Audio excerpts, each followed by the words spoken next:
n'y a pas d'action militaire sans objectif politique. En Afrique, la France tue plus que Covid, Ebola et Sida réunis.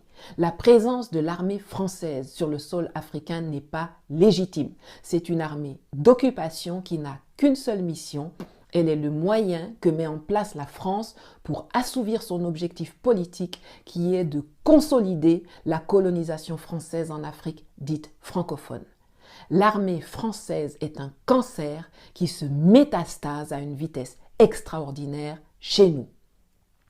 La présence de Barkhane coûte, selon les dires des officiels et parlementaires français, plus de 2 millions d'euros par jour à la France.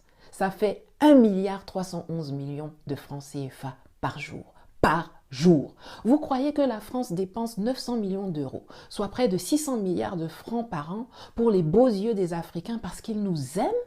Mais non! S'ils nous aimaient, ils allaient affréter des avions pour embarquer tous les frérots qui veulent aller en France pour aller les déposer là-bas en Europe. Ou bien plus simple, ils allaient juste annuler l'obligation d'obtenir un visa pour voyager chez eux. Au lieu de ça, ils nous font torturer en Libye. S'ils sont là depuis toutes ces années, c'est parce qu'ils gagnent plus qu'ils ne dépensent. Nos guerres sont leur business. Ils les initient, ils les financent, ils les entretiennent.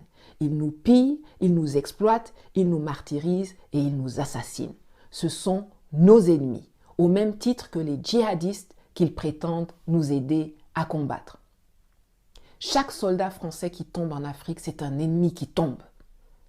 Eux pleurent leurs 57 agents perdus au Sahel, mais qui pleurent nos centaines de soldats morts? Qui pleurent nos milliers de civils tués? Qui pleure avec les millions de déplacés, de blessés, d'existences détruites? Nous ne pourrons pas vivre dans la paix et la prospérité en Afrique tant que nous comptons sur les Français pour assurer notre sécurité.